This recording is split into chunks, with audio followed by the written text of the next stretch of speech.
Bonjour à tous, on se retrouve aujourd'hui pour un nouveau bilan lecture. Donc, comme vous pouvez le constater, je suis quelqu'un qui lit quand même beaucoup. Donc forcément, j'ai des périodes un peu comme tout le monde. Mais ici, du coup, depuis, je pense que la dernière vidéo date du 14 février. Donc depuis le 14 février, j'ai lu 30 tomes. Donc c'est quand même pas mal. Maintenant, voilà, il y a certains tomes qui se lisent rapidement, hein. Des fois, en 15-20 minutes, on a lu le tome, donc on peut en enchaîner. Donc voilà. Donc avant de commencer, ben, n'hésitez pas à liker, partager et n'oubliez pas de commenter la vidéo. Donc vous pouvez me dire aussi vos lectures du moment ou vos lectures du mois ou quoi que ce soit. Quelle est la prochaine série que vous avez envie de commencer? Voilà, on est là pour partager, donc n'hésitez pas. Donc pour commencer, on va prendre un livre de chez Kion, donc Magus of the Library, donc le tome 1 de Mitsu Izumi. Donc Magus of the Library, moi je ne connaissais pas. Et à force d'entendre certains youtubeurs en parler, j'ai décidé d'acheter un lot sur Vinted, donc des 7 premiers. Donc je suis actuellement au tome 2.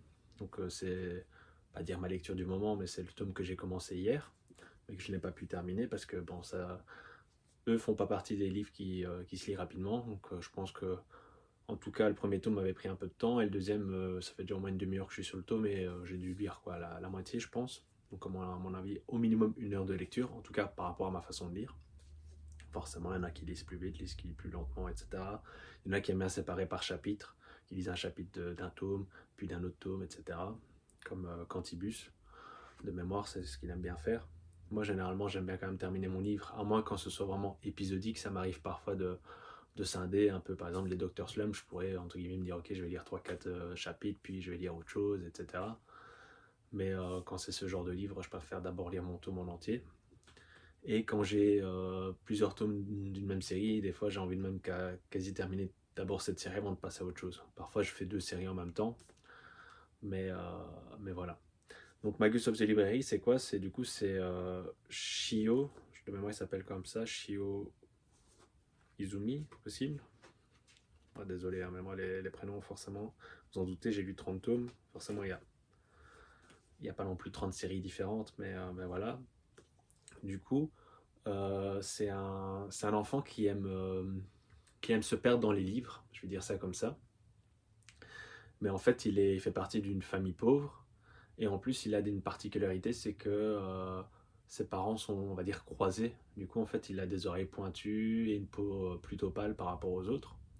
Et du coup, en fait, il est un peu rejeté, il a un peu le souffre-douleur pas du village, on va dire ça comme ça.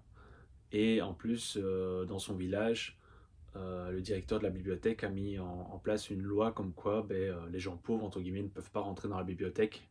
Lui qui adore les livres et qui malheureusement est pauvre, ben, le seul moyen de lire, ben, c'est d'aller à la bibliothèque. Donc il arrive à trouver un petit stratagème avec l'aide de la petite fille du directeur, mais ça passera pas toujours. Et un jour, en fait, il y a des kauna, je crois que c'est ça le terme, donc des personnes qui protègent les livres, etc. Donc il y a 2 tribus, une généralement pour les femmes, donc je crois que c'est les Kauna, et les autres c'est les Umana ou un truc ainsi. Donc désolé hein, si je me trompe dans les termes, mais j'ai pas tout relu juste avant. Et eux c'est plus souvent des hommes. Mais du coup, Shio fait la rencontre d'une Kauna qui avait laissé traîner un de ses livres préférés en plus. Du coup, Shio bah, a voulu commencer à le lire et a voulu surtout le protéger parce que il a un espèce de sixième sens ou quoi que ce soit, mais en tout cas, il avait pu prédire qu'il allait pleuvoir ce jour-là, etc. Donc, il voulait mettre le livre à l'abri, etc. Et du coup, ici, dans le premier tome, on découvre en fait qu'à la fin de cette rencontre, Shio veut devenir Kauna. Donc, lui, c'est un garçon, mais il veut devenir, enfin, il veut faire un métier de femme, on va dire ça comme ça. Et du coup, ici, au niveau du tome 2, donc je commence, ben, en fait, il s'est entraîné, parce que forcément, c'est comme un examen d'école, etc. Et il va devoir logiquement passer l'examen. Donc je ne sais pas encore s'il passe l'examen dans le tome 2 ou sera dans le tome 3, mais c'est en cours par rapport au tome 1 et tome 2. Donc voilà.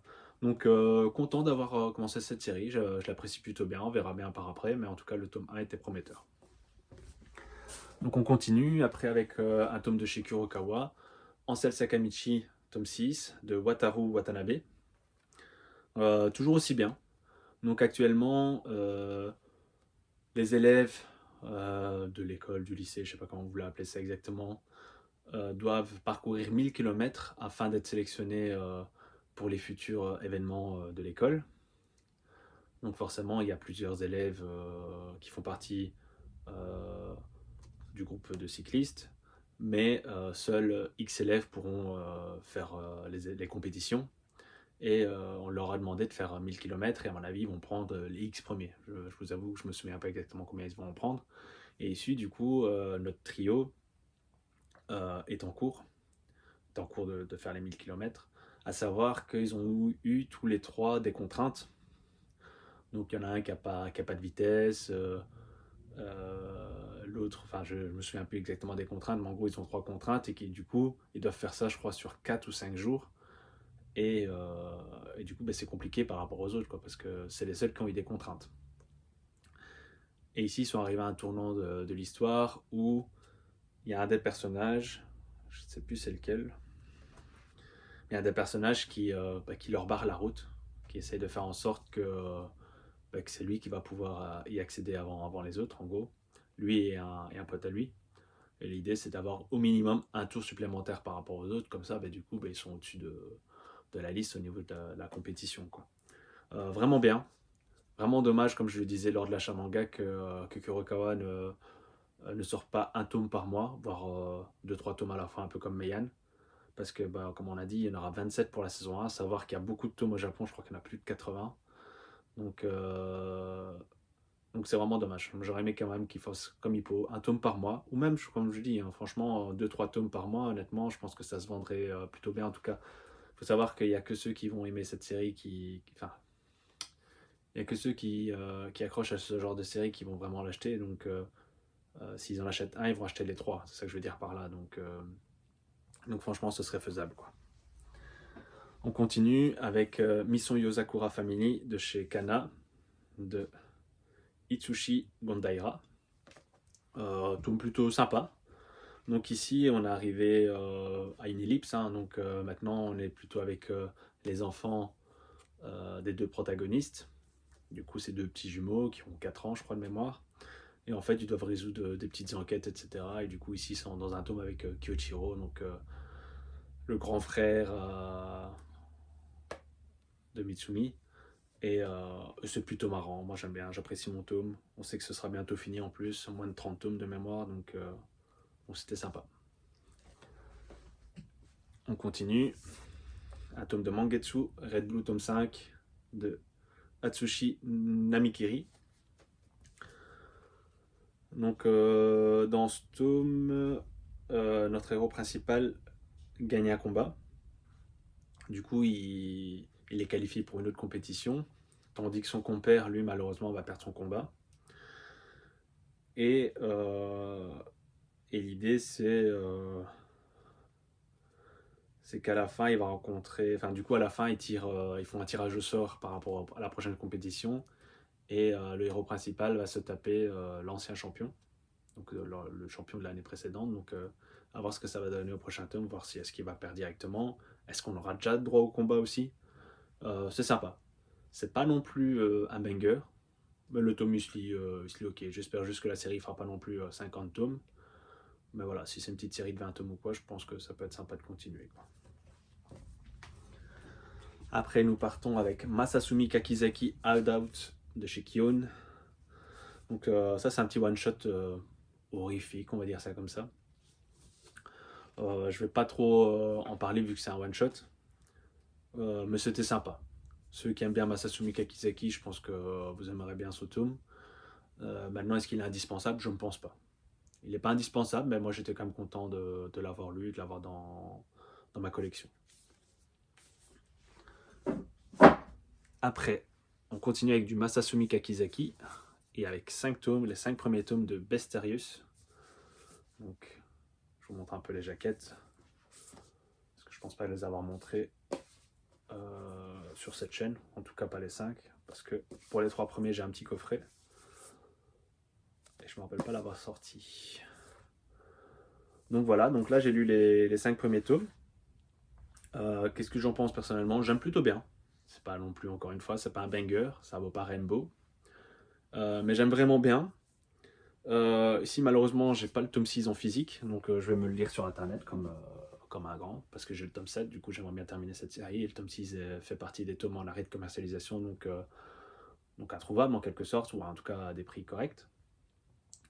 Et du coup ça raconte quoi? Du coup Bestérius, c'est l'époque de la Rome antique, et en fait on a les humains qui vivent avec des monstres, entre guillemets, des animaux ou quoi que ce soit, des animaux qui peuvent parler et tout, hein, donc c'est comme si c'était entre guillemets des humains mais qui ne sont pas des humains. Et la Rome, comment dire ça, les prend pour esclaves, entre guillemets, c'est eux qui vont se faire tuer les premiers, quoi. Voilà, ils veulent pas vivre avec les animaux, en gros.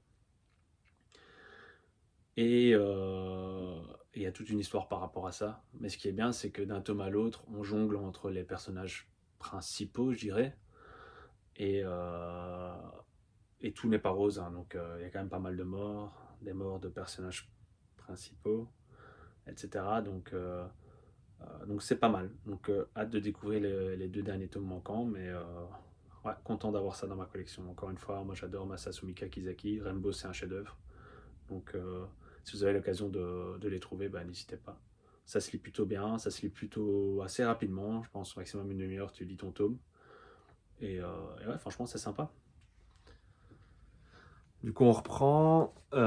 Ici du coup maintenant nous aurons les tomes 26 à 40 de Angel Voice. Donc, comme vous pouvez le voir, du coup, j'ai charbonné, mais tellement que cette série, en fait, elle est trop bien, la série. Je ne veux pas dire que c'est the série, mais c'était un plaisir à la lire. C'est des tomes qui se lisent plutôt vite, donc tout vous dire, j'ai lu 10 tomes en une journée, donc ce qui peut faire beaucoup, mais en fait, ça nous prend un peu plus de 3 heures, hein, quand tu analyses, parce qu'un tome, ça me prend 20, maximum 25 minutes selon le tome, mais voilà. Donc, que dire? Bah, moi personnellement je vous la conseille, tout simplement. J'ai même pas trop envie de spoil. Dans cette série, du coup, on mélange un peu de furio, donc un peu de bagarre, avec du football.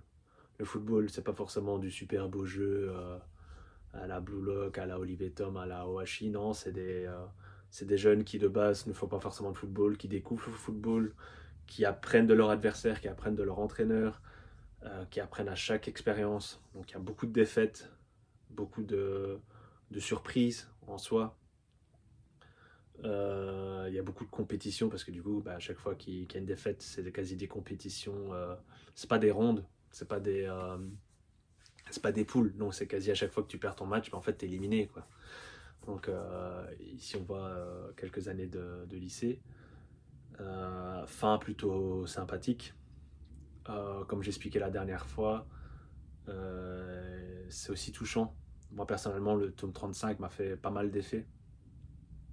Et du coup, il se passe quelque chose que je n'expliquerai pas ici, mais si vous avez vu mon dernier bilan lecture, peut-être que vous comprendrez. Donc, je vais peut-être faire une petite référence au tome 7 de Touch. Comme ça vous donnera peut-être envie de lire aussi Touch ou Théo la batte de la victoire pour ceux qui ont connu l'animé en français. Donc, franchement, sympa. Ce qui est bien, c'est que je vous parlais dernièrement que le tome 19 et 21 est en rupture de stock et du coup j'avais dû les acheter sur le comptoir du rêve, qui est une librairie à Toulouse qui ont beaucoup de stock chez eux, donc souvent tu trouves tout. Mais en fait, mon libraire les a eu entre temps, donc malheureusement je les avais déjà achetés. Mais en gros, ce que je veux dire par là, c'est que Kana, à mon avis, réimprime régulièrement leurs tomes. Donc malgré ça, j'aurais pas dû attendre beaucoup de temps. Ça, je pouvais pas le savoir, mais voilà. Donc n'ayez pas peur, je pense quand même que c'est une série qu'on peut trouver beaucoup d'occasions. Peut-être pas sur Vinted ou quoi que ce soit, mais en tout cas, si vous faites des boutiques, vous en trouverez. Moi, j'ai trouvé au minimum 25 tomes, je pense même 30 tomes d'occasion environ. Je sais pas compter, mais pour vous faire une idée. Et quand je dis d'occasion, c'est maximum 4,50 € le tome, donc sur 40 tomes, ça fait quand même un petit gain d'argent. Donc voilà, donc franchement, n'hésitez pas. Si vous aimez vraiment les mangas de sport, si vous aimez si vous voulez lancer dans une nouvelle série, au moins vous savez qu'il y a une fin, qui est propre. Elle a été pensée pour que ce soit une fin, etc. Donc, ouais, non, plutôt, plutôt cool. Et on va terminer, du coup, première série finie. Dans ce bilan lecture, il y a du coup une deuxième série finie. Cette deuxième série finie, en fait, c'est que Baki saison 2, donc les tomes 13 à 17. Donc, Baki, c'est bien, hein. Baki, ça se lit plutôt vite, mais pas trop vite non plus, hein. parce que bon, mine de rien, c'est des beaux petits pavés quand même. Donc c'est de Keisuke Itagaki, de chez Meian, encore une fois. Donc ça, je suis tellement patient que je les achète neufs, hein, malgré qu'on pourrait sans doute les trouver facilement d'occasion. Parce que chez Meian, bah, ça va vite, hein, mine de rien. Donc on peut voir que les dessins sont magnifiques. Hein. Donc je vous montre pas souvent les dessins maintenant, si vous voulez que je vous parle un peu plus des dessins ou quoi, n'hésitez pas à me le dire en commentaire, ça fait aussi pour ça. Donc ici on retrouve un peu la série animée qu'on a vue sur Netflix. Donc il y a les différents combats, donc on termine les combats entre les 5 Kaio chinois contre les 5 étrangers qui veulent devenir Kaio. Donc il y a des victoires et des défaites, ça je vous laisserai découvrir. Des combats qui se terminent rapidement. Quand je dis rapidement, des fois c'est en un coup, deux coups. À la fin, on nous promet un petit combat entre Baki et son père, qui n'est pas encore arrivé du coup dans cette série. Et le tome 17, du coup, se termine sur ce que je viens de dire. Et en fait, à la fin, on a quelques chapitres sur, je vais pas dire moins de 18, mais du coup, Baki et sa copine, où ils vont apprendre, entre guillemets, à se connaître un peu plus, comment dire, c'est un peu plus intimement. Donc voilà. Et je pense que c'est un truc qu'on avait vu quand même au niveau de l'animé. Forcément, peut-être pas autant de détails, en quelque sorte, mais moi en tout cas, ça m'était pas inconnu, je vais dire ça comme ça. Et du coup, bah, content d'avoir fini aussi cette série. A priori, j'ai cru comprendre que pour ceux qui ont l'abonnement, Meian aurait déjà annoncé la troisième série. Donc, je n'ai pas de date à vous donner. Moi, je crois avoir entendu avril. Je crois que j'ai vu ça dans une vidéo de Zondo, donc la mangatech de Zondo pour ceux qui connaissent. Et donc voilà, donc si vous avez plus d'infos, ben, n'hésitez pas à me l'indiquer. Parce que forcément, si troisième saison sort, il y a des chances que je la fasse. À moins que pépin financier ou que sais-je, mais actuellement, c'est pas le cas. Donc voilà. Donc j'espère que vous avez apprécié ce nouveau bilan lecture et à bientôt.